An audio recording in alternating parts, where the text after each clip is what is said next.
Đấy, nhà nước khuyến khích, vẫn khuyến khích.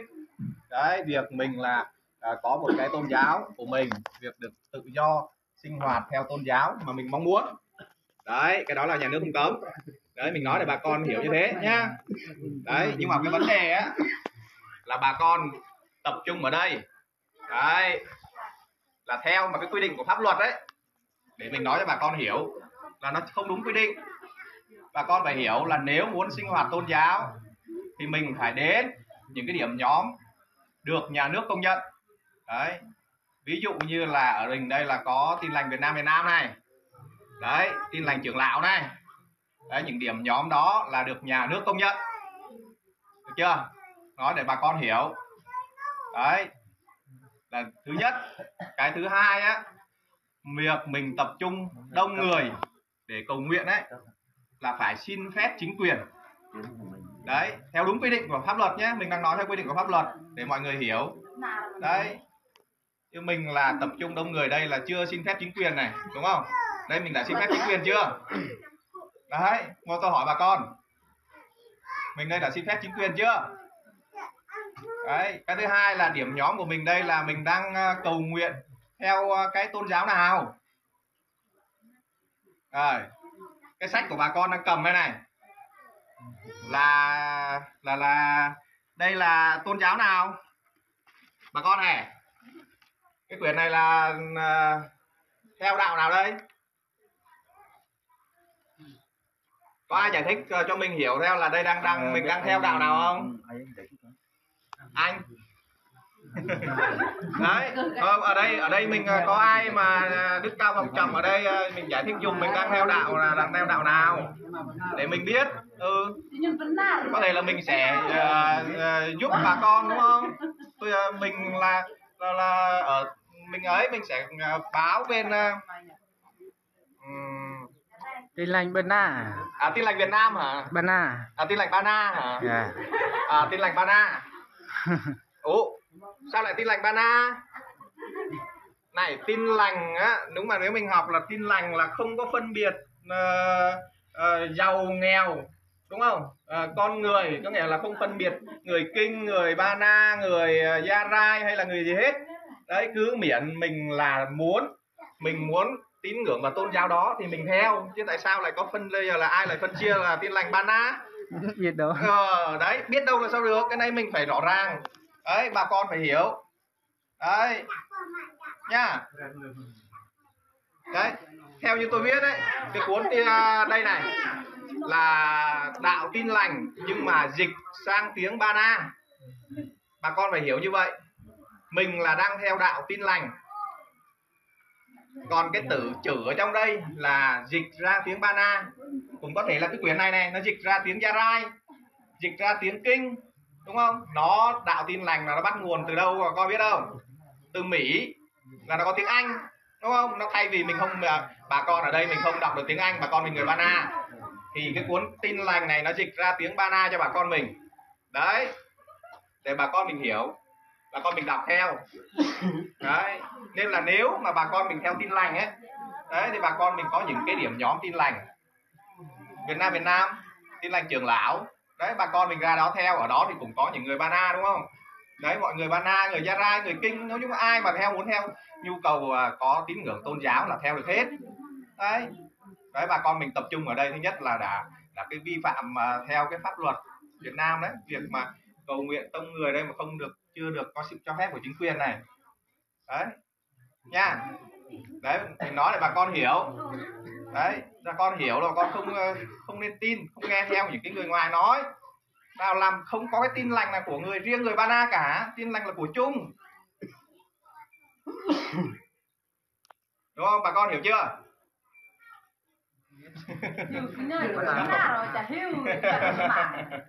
Đấy, còn như có ai bên kia đang nói chuyện với Ngơi đấy, đang giải thích để cho Ngơi hiểu.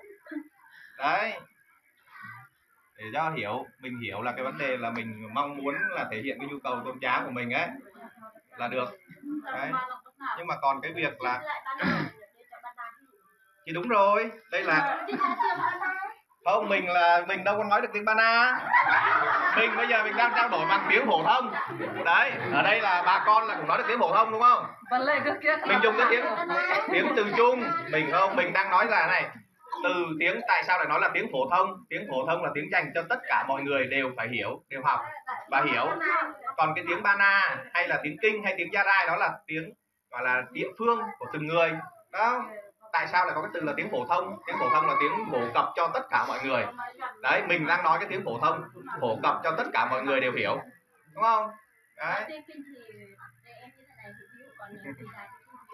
Không, tôi người già là hiểu hết. Đấy. Còn những ai mà có nghĩa là chưa hiểu tiếng phổ thông ấy thì mình có thể là những người hiểu thì mình nói lại cho họ. Đấy. Nhá. Được chưa? Hộp tu benar, hộp tu yuan, phải yuan le, hộp tu benar, yuan mà cực kia benar mà chả trả lời lý cứ cái. Đấy. Đây là mình nói cho bà con hiểu để mà bà con là bây giờ là đang vi phạm cái pháp luật của Việt Nam. Đấy.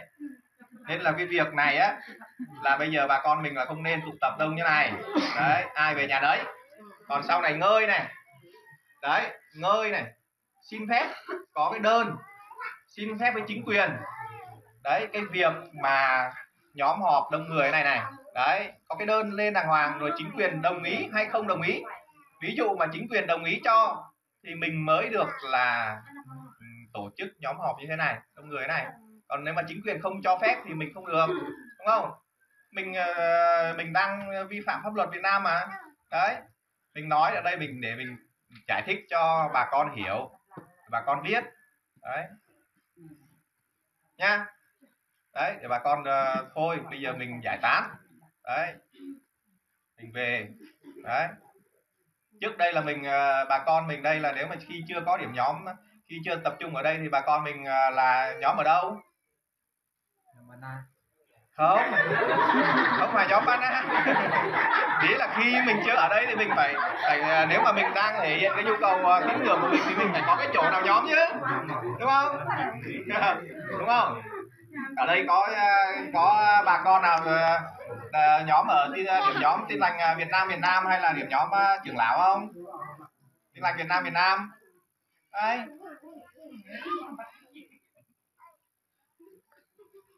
Đâu, bà con mình cứ thoải mái nha. Đấy, cứ nói chuyện thôi, có nghĩa là đang thể hiện cái nhu cầu nhưng mà mình đang thể hiện cái nhu cầu tín ngưỡng nhưng mà chưa đúng. Đấy, chứ không phải là nhà nước cấm. Được chưa? Đấy.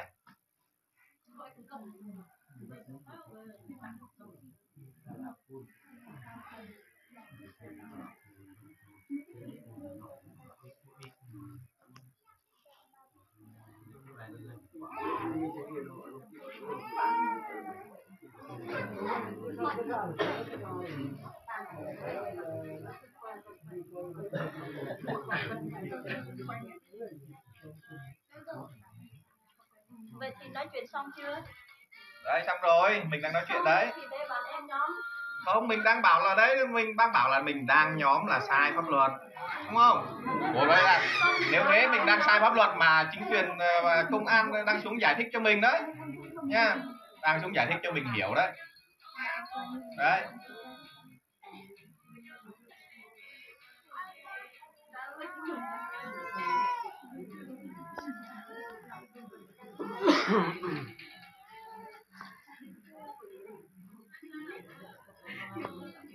Cái nữa nha, mình nói nha, quay mình thì được nha, nhưng mà việc mà đăng tải trên Facebook hoặc các phương tiện thông tin đại chúng về cái hình ảnh của mình ấy là phải được sự cho phép của mình nhá.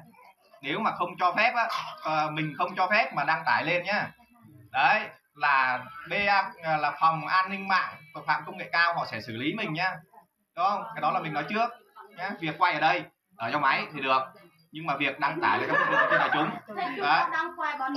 Ồ đấy, quay bình thường nhưng mà không được đăng tải. Đăng tải là phải xin phép. Rồi thì mình nói trước, mình nhắc nhở đấy, chứ mình không có nói gì cả. Đến lúc mà bị hỏi sao là mình vi phạm, đúng không?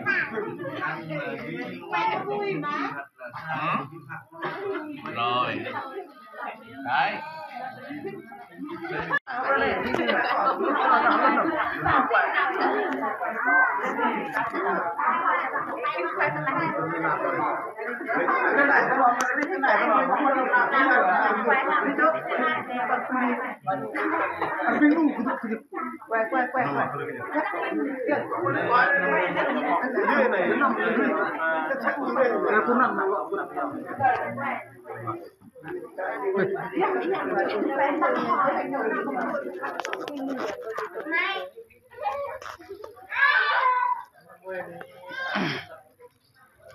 Quay có ăn tàu ăn cung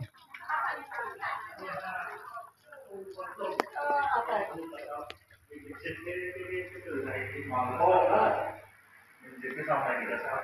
Là ý là dịch có tiếng Việt là tiếng kinh là sao? Nghĩa là sao? Tiếng kinh là không biết có kia là gì?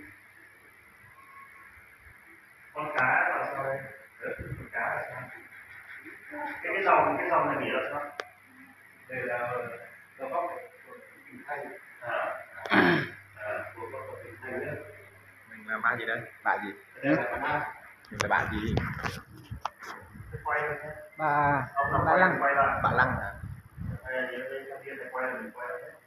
Sao bạn ý nghĩa là sao?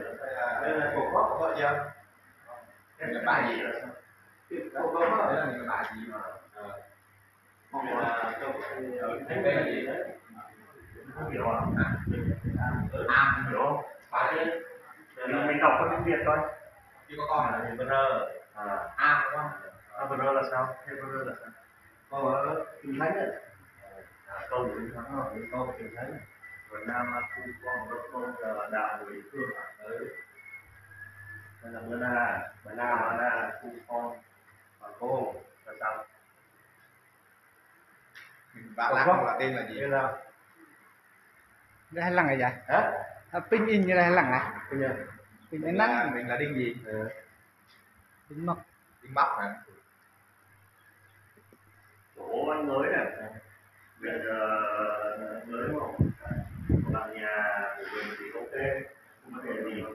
Nhưng mà có cái không được đó là mình tên gì để không ra ngoài. Ở đây ở đây. Tên gì để không ra ngoài. Tôi nói tên gì nhá? Nó Lăng hả? Nó là nhất. Con à? Thế là còn bạn gì? Nằm tụ nhôn tàu mình sẽ ăn nhôn đừng Quay nhưng mà người ta đăng lên Facebook cơ sở tôn giáo không?